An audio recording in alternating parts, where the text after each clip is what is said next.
Afternoon, folks. It is Saturday. We are at the end of a very long working week, and I'm very happy to be on the other side of quite a bad cold that's been going around the local area. So I'm glad. You should be glad too, because that means you're going to get some more videos. And to be honest with you, if my mic goes off, I'm coughing. I'm still deciding on an editor. I've not had time to do that this week. But if you like the channel, like what we do, the Discord is in the description. It is free. Please go and join it.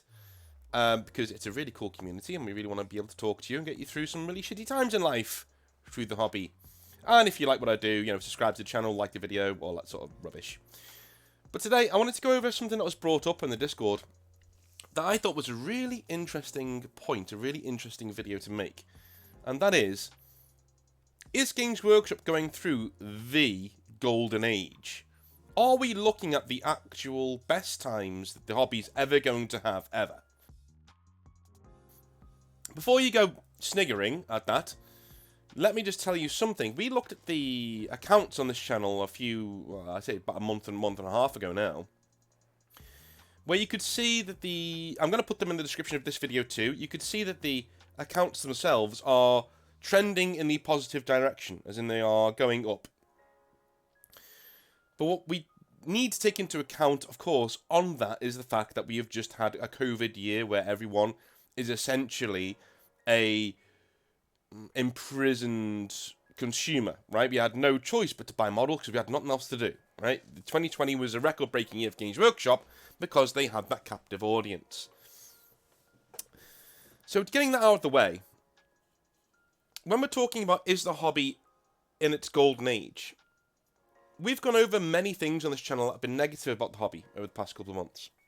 Things that have annoyed us, things that have not been too great. But I've come up with 4 points that I've taken straight from the Discord that I thought would be more interesting to go over in a video like this.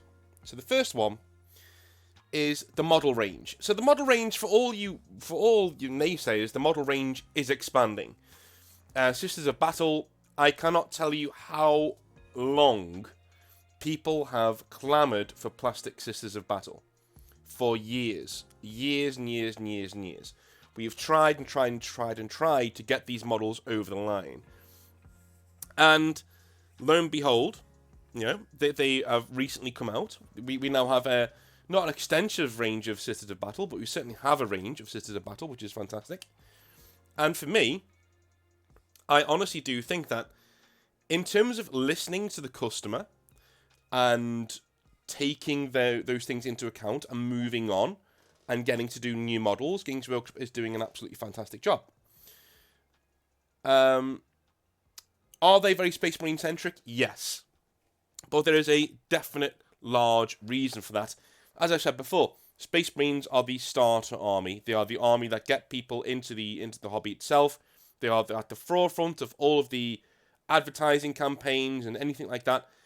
And I'll be honest with you, the armies that you would see older people playing tend not to be Space Marines. You have your Valrax out there, and you guys like him and me, who enjoy Space Marines. I've never really moved away from them because we enjoy painting them and converting them. But we also have general older hobbyists who collect things like Imperial Guard, Astra Militarum, who collect things like Tyranids, who collect things like, Adeptus Custodes and things like that. Space Marines have and always will be, in terms of my mind, the starter box set. They will always be the box set that, if you come into Games Workshop, is there front and centre, and that's because the entire game is built around Space Marines. And when I say built around Space Marines, I don't entirely mean that Space Marines are the most powerful faction in the meta, in the game itself. We know they're not, right? At the moment, it's Custodes and Tau, and things may move along and be other things as well. But what Space Marines are is the most balanced faction in Warhammer 40,000. They are the faction that you are able to take a pounding as and still get a victory, right? They are the faction with which you are allowed to make mistakes in your list building and in your models that you bring, and they're still able to rock it on the tabletop without being blasted off in 2 seconds, right? And if you get a Space Marine list right, you will win about 70% of your games. Just simple as that. The only games you will lose as a Space Marine player really is somebody either power gaming with a faction or somebody with one of the current meta factions who've taken a decent list, right? Outside of those people, you're going to win about 70% of your games because they're pretty good at most things.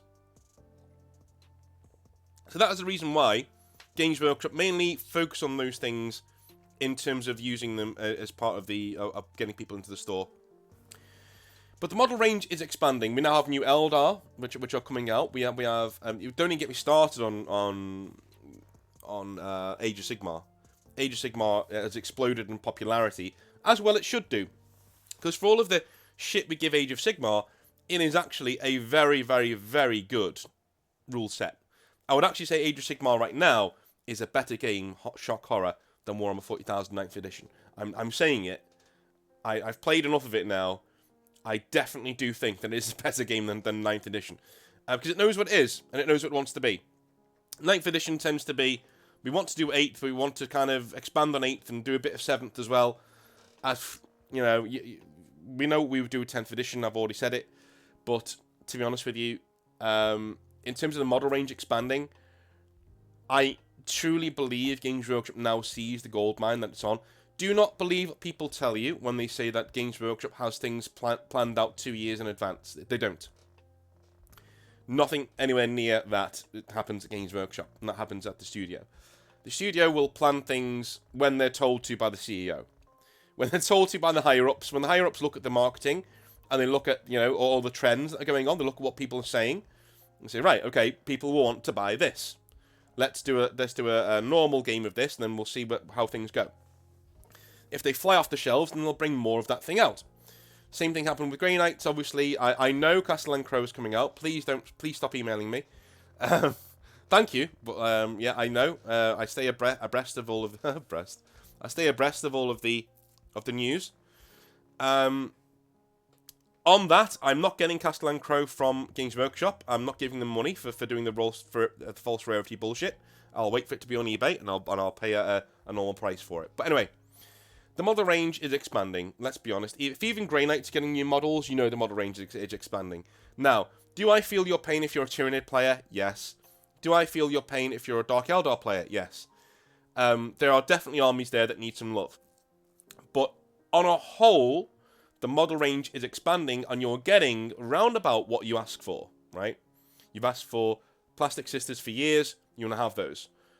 Things will be coming out, you know, we know we're in the year of Khorne this year, so in the summer, Khorne Berserkers will be replaced. You know, all of these, you know, could be Primaris-sized Khorne Berserkers. We're probably going to have World Eater units coming in now, which are essentially Heresy-era models in 40k, which is going to be great. So, we have exciting times coming up for Warhammer 40,000. There are new things coming out that people have been asking for a while. Do they need to do more? Yes. Are there armies that need updating? Yes. I would say Tyranids, Dark Eldar, Necrons to a point, because, you know, they're still the same shit that's been going on for years.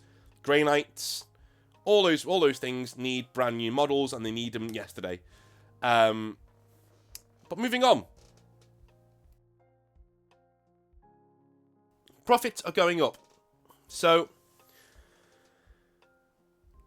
I will answer this with a yes. Profits are going up. In terms of a business model and how things are going on with the business, profits are on the upwards trajectory, has to be said. But what we also have to take into account is that there will come a point in the next 6 months where Games Workshop release some accounts and they are going in the wrong direction. That is a completely natural thing. These accounts will eventually start trending downwards because we've just had 1 or 2 years of inflated growth. Growth that isn't actually real growth, that is fueled by things that aren't sustainable, i.e. the pandemic, i.e. people being at home all the time, i.e. people needing a hobby to delve into because the world is so horrible and we want to get away from it, right? Those things naturally will ebb away with time. Now, Games Workshop's job is keeping that model trending in a flat line until they can get it going upwards again. Right? That's all Games Workshop have to do for the next couple of months. For the next couple of years, actually. But I think we're going to see a natural trend in it going down. We saw what was it, like a 200% increase over COVID. I think that'll go down to like a 20% increase. It'll go down, but it'll still be above what it was at the start of the pandemic, but it'll go down to, it'll stabilize itself out. As long as Games Workshop are prepared for that and not going to pull any triggers and panic, I think they'll be just fine. But in terms of profits going up, yes. If I was an investor at Games Workshop and I had done no research and I saw those accounts, I would think, okay, we have a new EA on our hands. We have a gaming company here that's about to explode in popularity. It looks like it already is exploding in popularity. But I honestly feel that it's going to start dipping. And so in terms of the Golden Age of Warhammer and of Games Workshop, I think this is a false positive. I really do. I think when you look at these accounts, this is a false positive. This is not something that's going to be sustainable. We are not going to see this growth year on year. It is going to start to level out and come down quite a bit. What I will say is that Games Workshop need to do a better job, and I've said it before on this channel, of paying their staff. I think that their staff do an amazing job for the most part of getting people involved in the hobby. I think stores need to change, and I'll keep saying it in every single video. Stores need to change. Stores shouldn't be selling models anymore. They should sell you models if you want them, but that shouldn't be the modus operandi of stores. Stores should be recruitment centres for the hobby, with no expectations of selling you any models. That's what stores should be, because if you look at those accounts, the retail part of the business is the tiniest part. The walk-in, brick-and-mortar retail part of the business, because things have moved on.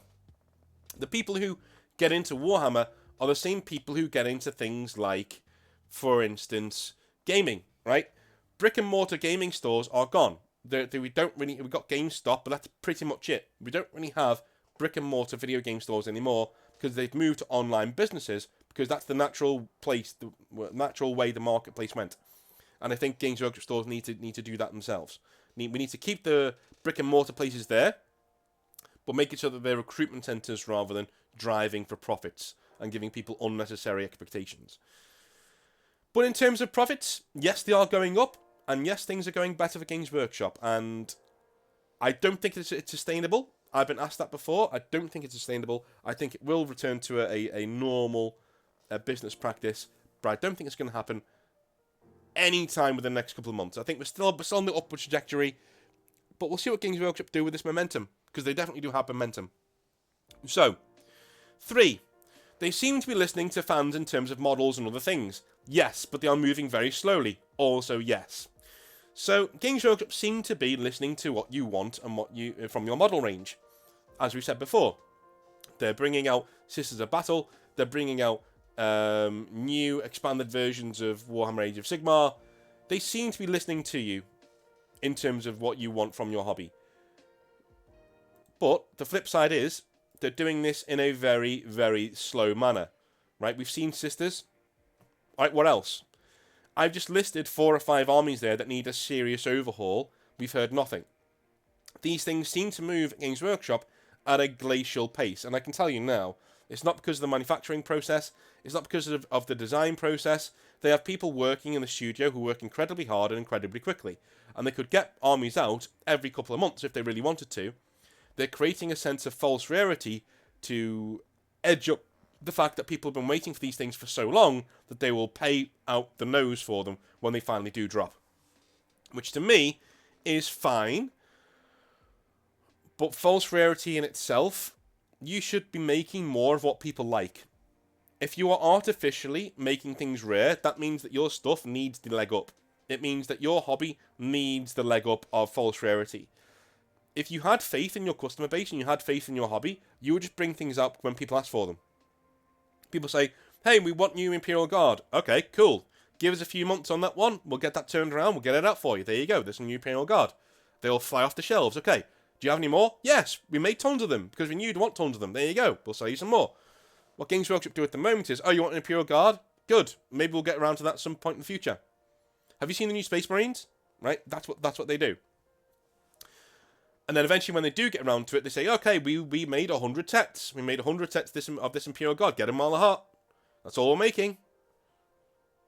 I mean, to me, yes, they're making money, but you're cutting yourselves off at the knees doing that. So yes, they are listening to you, but they're doing it very slowly and they're doing it on their own terms, which I don't think is the right way to do it. When we flip this around as well and we look at Warhammer TV, again, they're listening to you. We want a streaming service. We want something where we can have all of our whole Warhammer stuff in one place, where the stuff that you make is all in one place. Fine. We want to have a Twitch channel. We want to have things that we can give you money for to watch, good Warhammer content, like a Twitch channel. What do they decide to do? They think they seem to think that they're Marvel or Disney. They say, okay, well, we'll do Warhammer TV, and you're gonna have to pay through the nose for it, and we're gonna take all the things that you like that are free and put them behind a paywall. A ridiculous decision by ridiculous people, and I honestly, when I think of crab people, and I think of lizards that are running the economy, this is what I'm thinking of, because it is a decision that is made in a boardroom that is completely tone deaf and has nothing to do with the good feelings of the consumer at all. And for me, if we're talking about a golden age of Games Workshop, we'll bring it back to a central thesis of the video. I have to be honest, when I look at attitudes like this, it's the only thing that makes me think that Games Workshop are having a decent period. It doesn't mean that this is a golden age, right? Whilst I agree with the sentiment that, this is the hobby is better than it's ever been in terms of, it's a false positive. That's what I'm trying to say.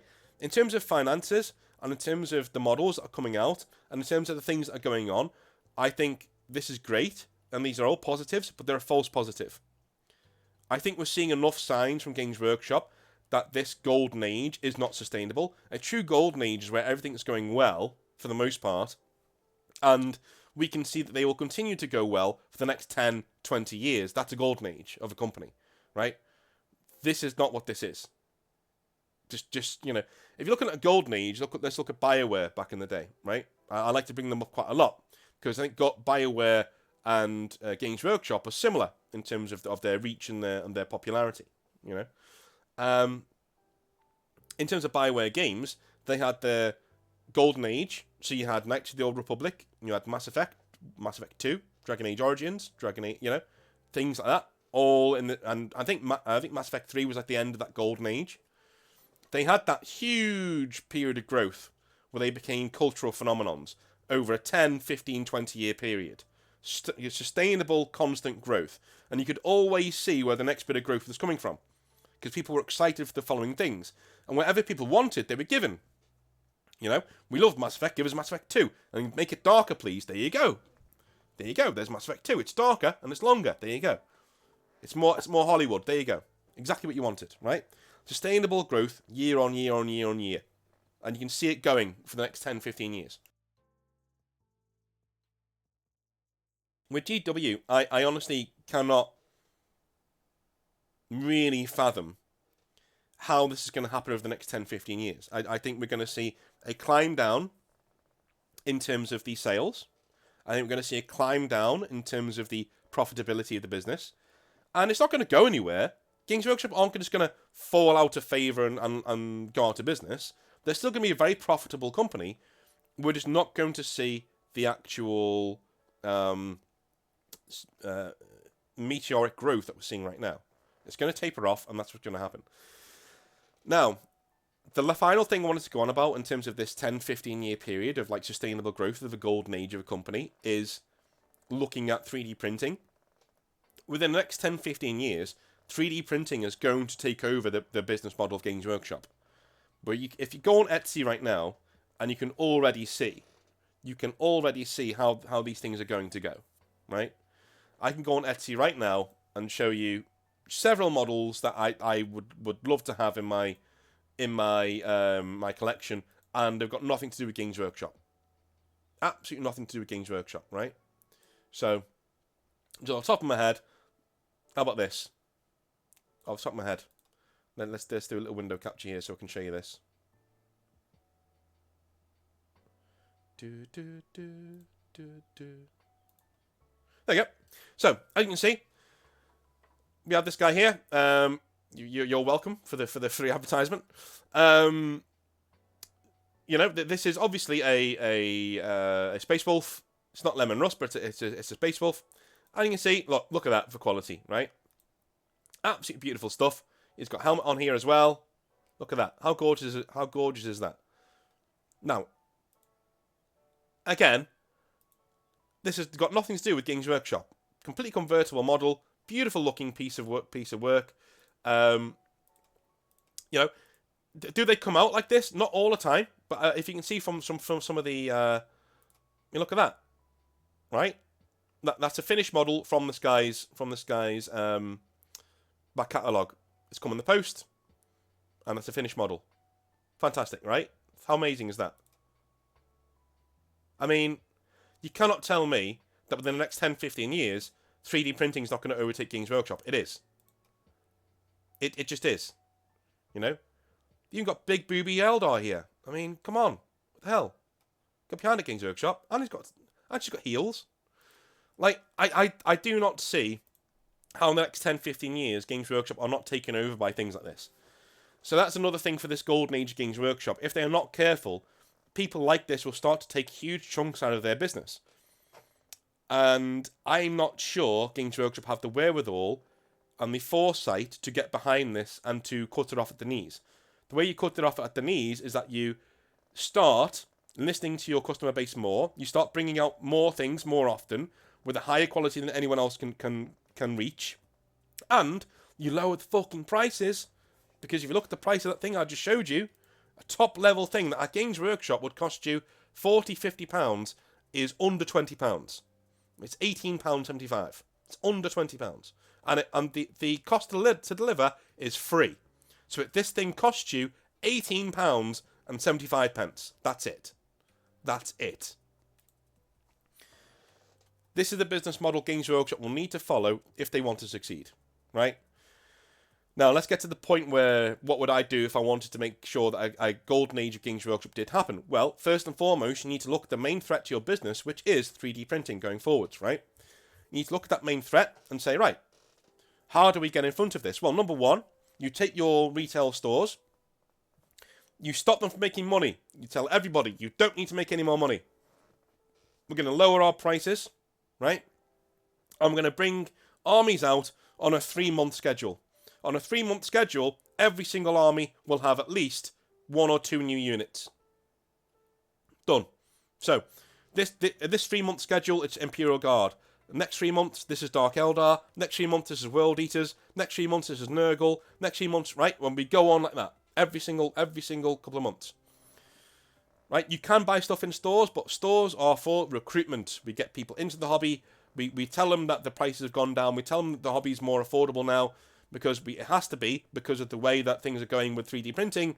People are undercutting our business. We don't tell them that bit, but people are undercutting our business. And so we are getting in front of that.